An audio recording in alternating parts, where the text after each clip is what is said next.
Imagine a world without airplanes, trains, or telegraphs. And yet, a civilization so powerful, it built economic reach stretching from the heart of Africa to the distant shores of the Mediterranean and beyond. This was ancient Egypt, not only a land of pharaohs and pyramids, but a global trade empire long before the age of currency, markets, and nations. What were their most prized goods? Who did they trade with? And how did this ancient economy shape one of the richest civilizations in history? Today, we reveal the real story of Egypt's economic power, the trade routes, partners, and treasures that fueled the glory of the Nile. To understand Egypt's economy, we must begin with the river that gave life itself, the Nile. The Nile wasn't just fertile soil and irrigation. It was the most important trade route of the ancient world. Boats sailed up and down its waters, connecting southern Africa to the Mediterranean. It carried goods, people, resources, and ideas between regions that otherwise would have been isolated. Small settlements grew into bustling trade cities. And from there, Egypt's influence spread outward. This internal backbone allowed trade to blossom across continents long before roadways or bonds existed. Egypt's economic reach extended far beyond its own borders. Nubia, the source of gold and wealth. To the south lay Nubia, rich in gold, ivory, ebony, and exotic animals. In fact, the Egyptian word nub means gold itself. The Nubian region was vital to Egypt's economic power. They traded gold, ivory, and luxury items that adorned temples and fed the elite's wealth. Trade settlements and protected caravan routes ensured goods flowed steadily into Egyptian markets. Lebanon, the Levant timber and luxury imports. To the northeast, Egypt traded with regions like the ancient Levant and Phoenicia. Here they obtained cedar wood, a prized timber used for shipbuilding, palaces, and temple construction. Without cedar from Lebanon, the Egyptians would never have built the large seafaring vessels needed to reach distant lands like Punt or Cyprus. Horn of Africa, Punt, the land of incense. Perhaps the most famous expedition was to the Land of Punt, described as God's land by Egyptians. From there came frankincense, myrrh, ivory, ebony, exotic animals. These goods were highly prized for religious rituals, luxury markets, and even embalming. Queen Hatshepsut famously sent ships to Punt in a grand royal expedition, bringing back fragrant resins and treasures that fueled both economy and state prestige. Mediterranean and beyond Egypt also traded across the Mediterranean Sea, exchanging grain and linen for goods like wine, olive oil, and luxury items from Crete, Cyprus, and other civilizations.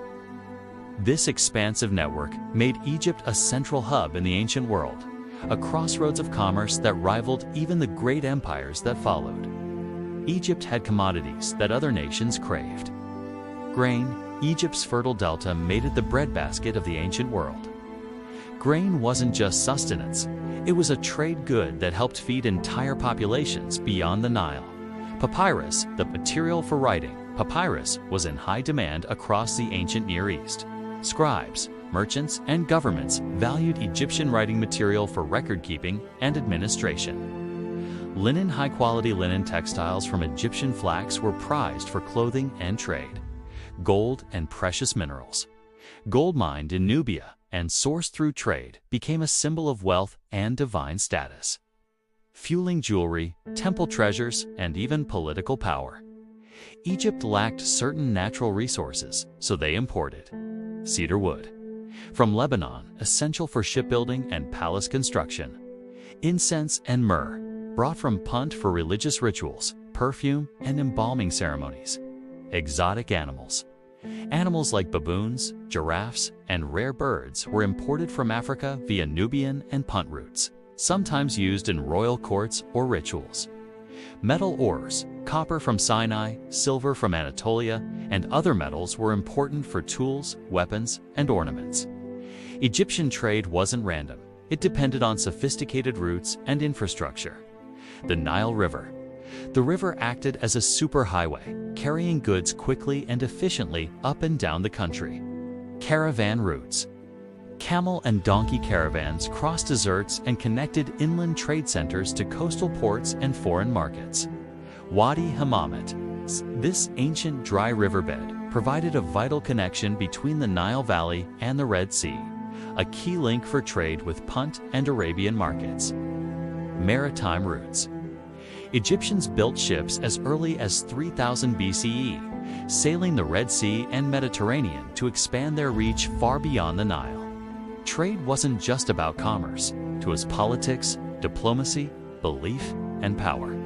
Luxury goods reinforced elite status. Incense fed religious rites. Gold-funded temples and monumental art. Trade alliances bolstered diplomatic influence. Merchants and traders, though often under state supervision, accumulated wealth and status.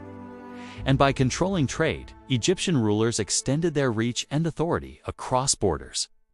This sophisticated economic system helped Egypt become one of the richest and most influential civilizations in ancient history, long before modern money systems existed. If you're fascinated by the hidden economies of ancient empires, if you want to uncover the forgotten wisdom that powered the world before ours, then make sure you subscribe to Eternal Kemet. Hit the like button if this opened your mind.